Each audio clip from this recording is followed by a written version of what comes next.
What relationships are we not prioritizing? What are we not saying yes to? What opportunities do we have in front of us that we just need to show up for and be intentional about, right? How often are we not going to work on getting those meetings set up? Like, who are my people?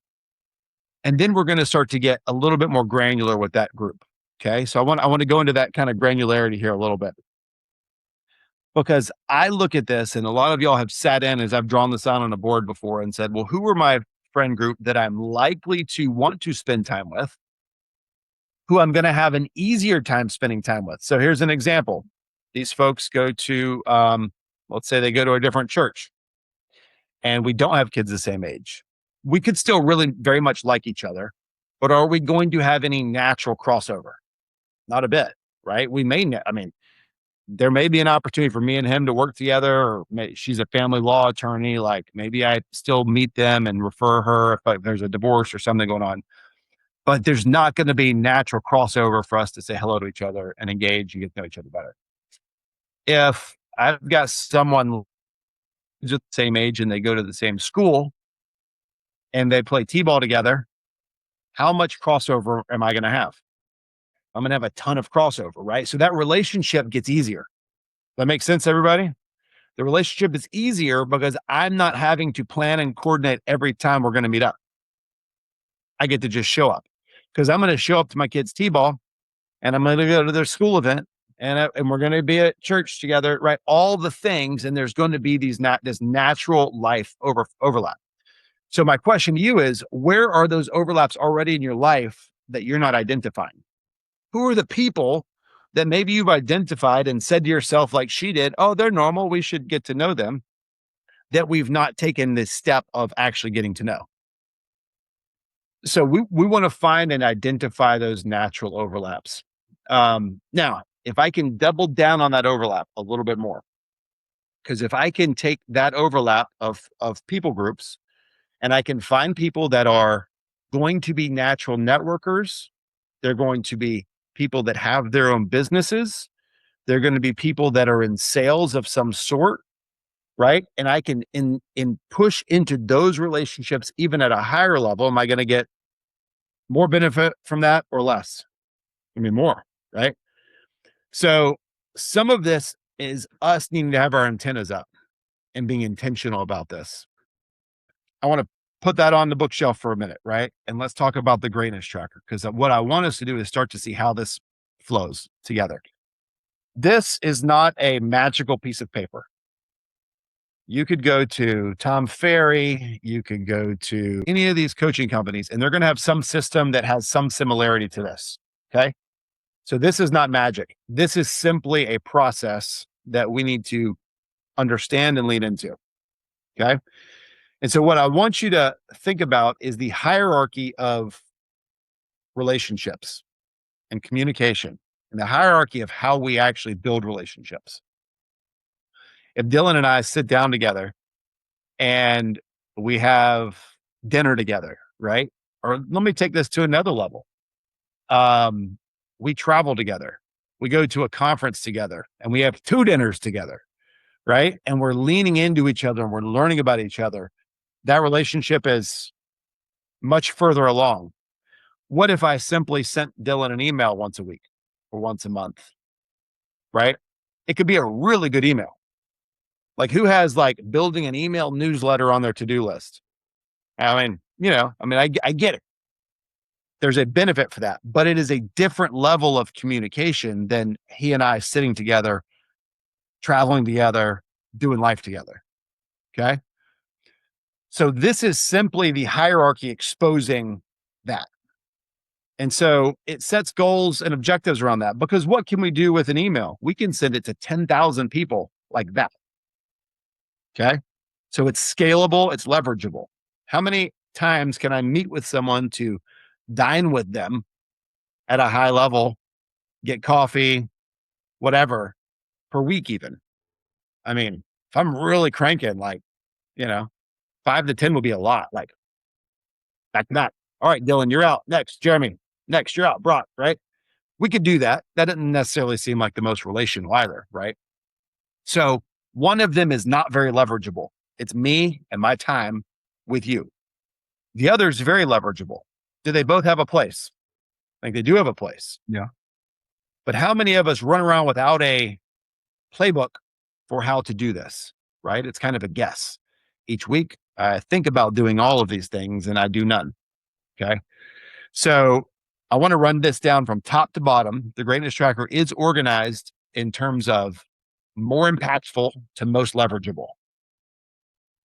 Okay. The most impactful would be us breaking bread, sitting, dining, drinking, whatever it is, building a relationship. This could be one-on-one, two-on-one. Like if me and Kat and Jeremy are at dinner together, I'm getting to know both of them during that. But if all of us are at dinner together, who am I really getting to know? Probably the person across from me and the person beside me, kind of thing, right? So I want us to make sure we're thoughtful on this, right? If we're trying to grade ourselves, if we're trying to keep track of what we're doing, we've got to make sure that we're honest with the impact. Okay. So breaking bread, 2, 3 people, something like that at an individual meeting, I can be impactful with. Face to face. There's a face to face appointment goal on this thing that is 7 face to faces per week. This is different from my breaking bread. My breaking bread goal is 3. My face to faces is 7. That's 10 different times per week that I'm in front of someone, right? Now, what counts as a face to face appointment? If I'm showing a house, that counts. I'm face to face. If I meet someone in a grocery store and I talk to them for a few minutes, I'd call that a face to face. If I wave at someone in a grocery store, not much impact there, right? So I'm going to let you guys, like every one of you can be the own grader of what you write down on this thing. This is not for anyone else but you. Like this is to produce business for you, right? So if I just simply write down everyone I pass on the street, like no business is going to come from that. You know that, and I know that, right? So we've got to be intentional about auditing ourselves on this. Events are next because I want to make sure I'm investing in myself, my knowledge base, that I'm maybe getting to know new people, right? So I think events is a whole skill that we can build on because, and I'm trying who I talked about this to the other day. Maybe it was Nicholas, maybe Brock. Like if I'm going to go to an event, there's an event happening. So for me, let's think there's a Make-A-Wish event that I'm going to, or there's a church men's group that I'm going to. I'm not there solely to network. I'm there to see people that I already know or meet a couple new people. And I think as we could build that as a habit of ours, no matter what environment we're in, that I'm trying to meet a couple new people, things can go well, right? So yesterday I sat down and I had like 3 different cards in my wallet and I was like, okay, what do I do with these now? Where'd I meet them? Do I need to reach out to them? Let me get them in my CRM, right? And so there becomes a process for this. I go to an event, get a couple cards, I put them in my CRM, I follow up with them. Great meeting you. And before you know it, they're getting my drip, right? They're getting my newsletter. Maybe we become Facebook friends, right? And before you know it, you've layered these people into your life and your business. They know a little bit more about you. And we've got to now still be intentional to manage that relationship. Okay. Mm. So there's a workflow through all of this. The next one is great conversations. So Nicholas made 100 calls yesterday. How many great conversations did you have? Like move the needle a little bit. 5. Okay. So it takes 100 calls to get 5 good conversations in that particular lead pond, right? These are people that have raised their hand at some point. They've gone quiet on someone else, like all of those things. So there's certainly a different experience there. Yeah. If you were to be calling down your VIPs list, your best friends from high school, how many people are going to answer the phone? Probably all of them. Or call you back? Maybe your age, they would only text you. I don't know. But you know what I mean? But hey, I'll even allow it, right? Like, and you've got to use that thought process for yourself. I'm not here to be critical. Like, if you've got a great text conversation with a good friend, the question is, are you relationship building? If you're furthering the relationship, that's what I care about, right? And that's what you should care about. So somebody sits down and says, I hate to make calls. Are you being afraid of making calls? Do you not know what to say? Do we need to work on the skill? Or is the people that you're calling going to be better building the relationship some other way? Right. Mm. I think that's you So, have such a good point, yeah. Justin, if I may, real quick, because like you need to think about it, when you're young, you still know all your high school friends. You all call it, yeah. The older you get, you just grow apart. But part of Yeah. this process is like the people that are in your life right now. Like if you stay in relationship with them, because what happens is nobody goes out of their way to stay in relationship with them. Then they find out they purchase with another real estate agent. Then realtor's mad because that person didn't use them and they used to be friends. And Yep. it's really falls back on, well, like, have you stayed in relationship with them? Yeah.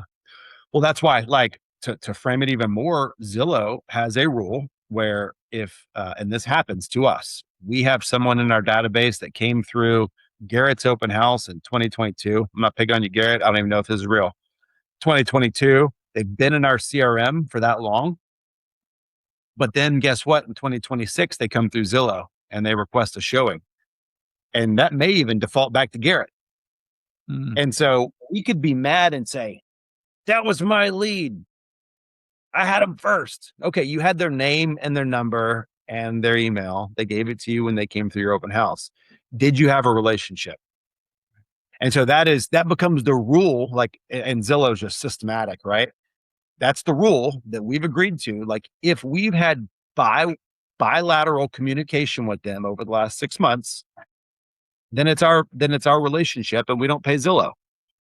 But you don't get to just download everyone in Central Florida's email and say that you have that relationship, right? We all know that's worthless information.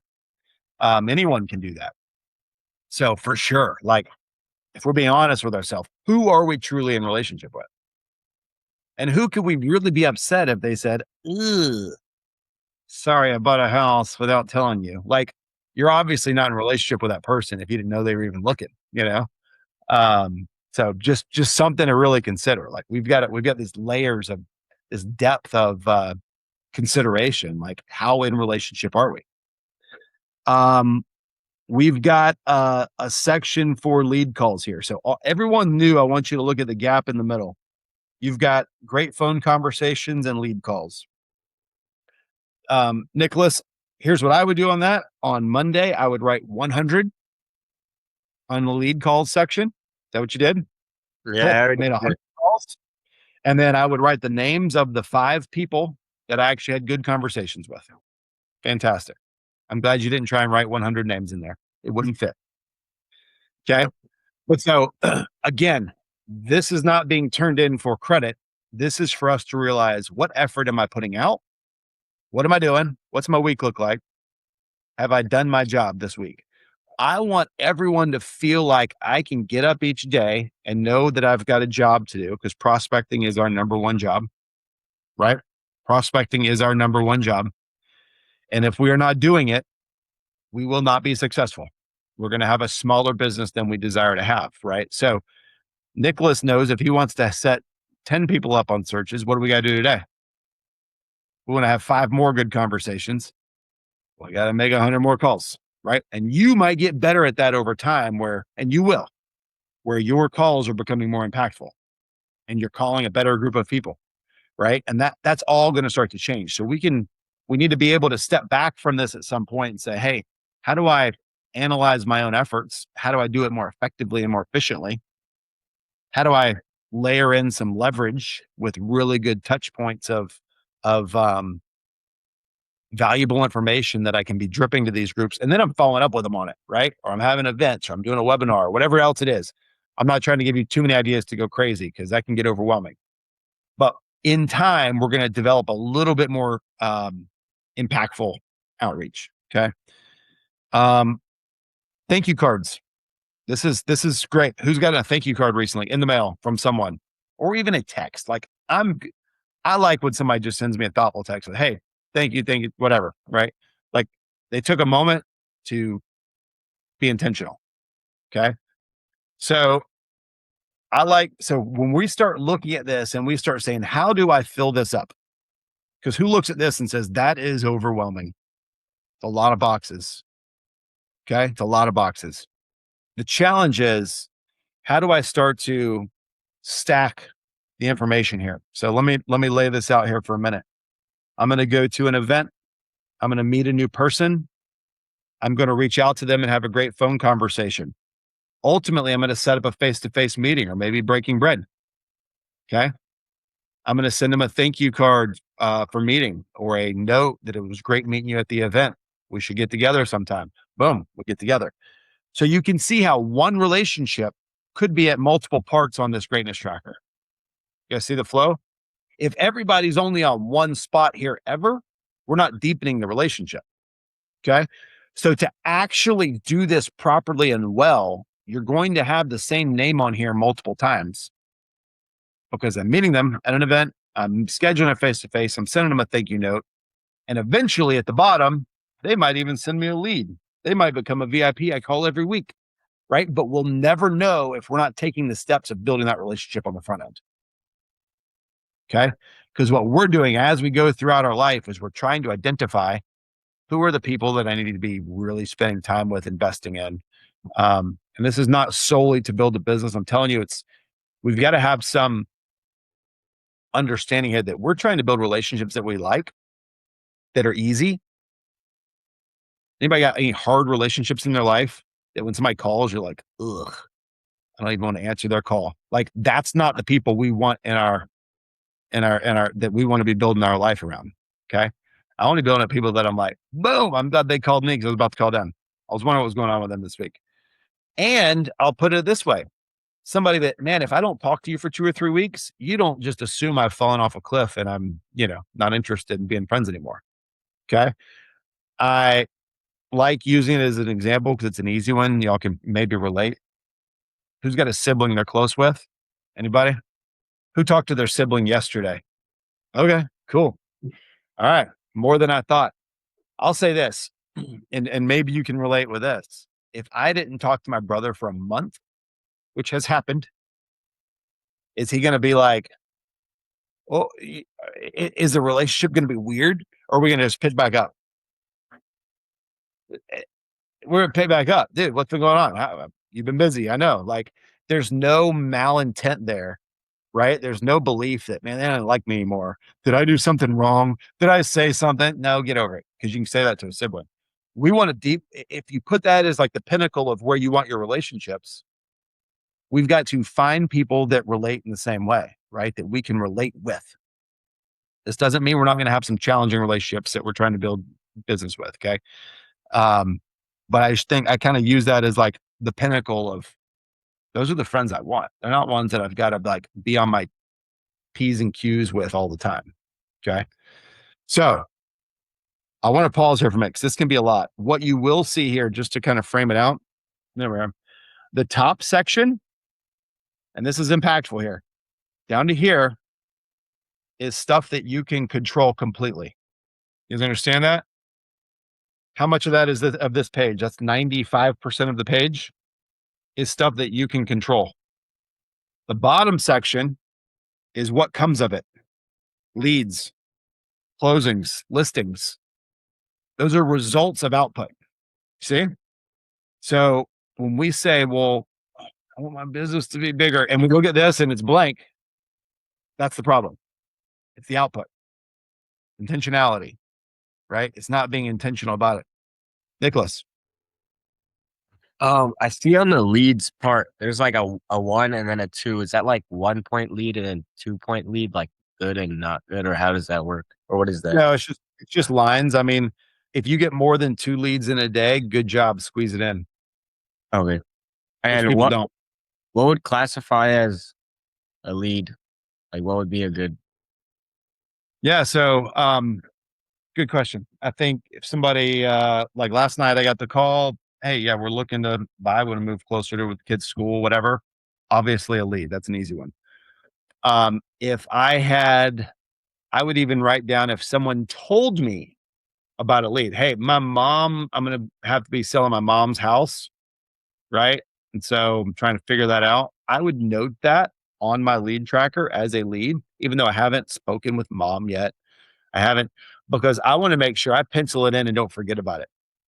I want to be able to help move that forward. If I don't hear something specifically over the next week, I want to be able to go back to that lead and call that person and say, hey, I just want to make sure I didn't miss something. I didn't drop the ball on it. Anything I can do to help kind of move that forward a little bit faster. And maybe the answer is no, but it's still a lead that I'm pursuing, right? I've got a line on an opportunity. So that's all it is for me. And then, let's say the 5 people I sent searches for, is that a lead or is that just like a prospect?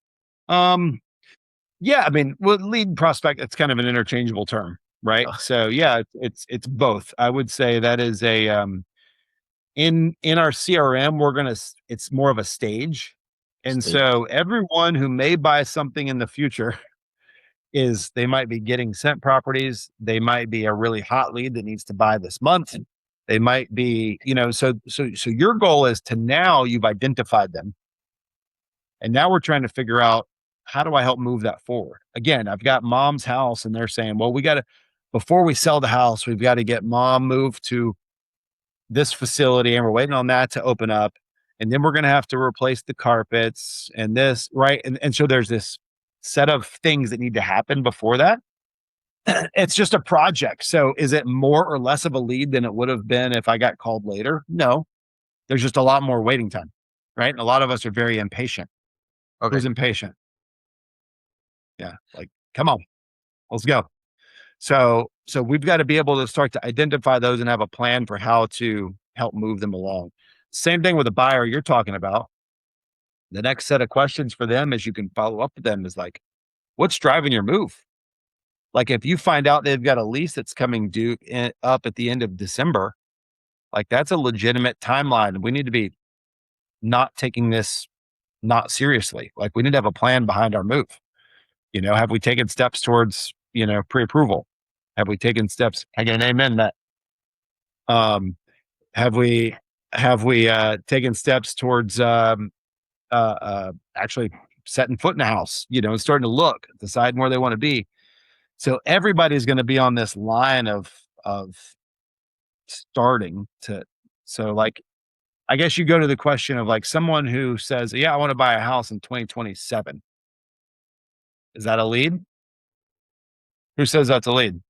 I say it's a lead, but a lot of us don't know what to do with that lead because we don't have a process, right? So we got to make sure we think through, like, what is the process to keep this thing moving forward? Cool.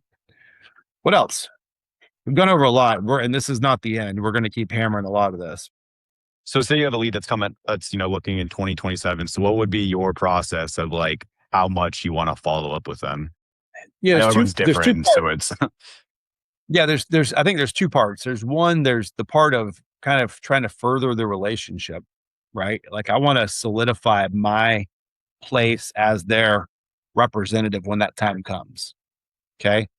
So if it was my brother, to take it to the furthest extreme again, right? And I knew he was going to buy in Orlando, aside from maybe my mom helping him, who's not on here. And he says, I want to buy by before school starts in 27. How often do I need to follow up with him? Weekly? You ready yet? We're going to get out and see it. What's holding you back, right? But a lot of us will do that a couple times, like, to the point where they're like, I don't want to talk to this person anymore. And we annoy them.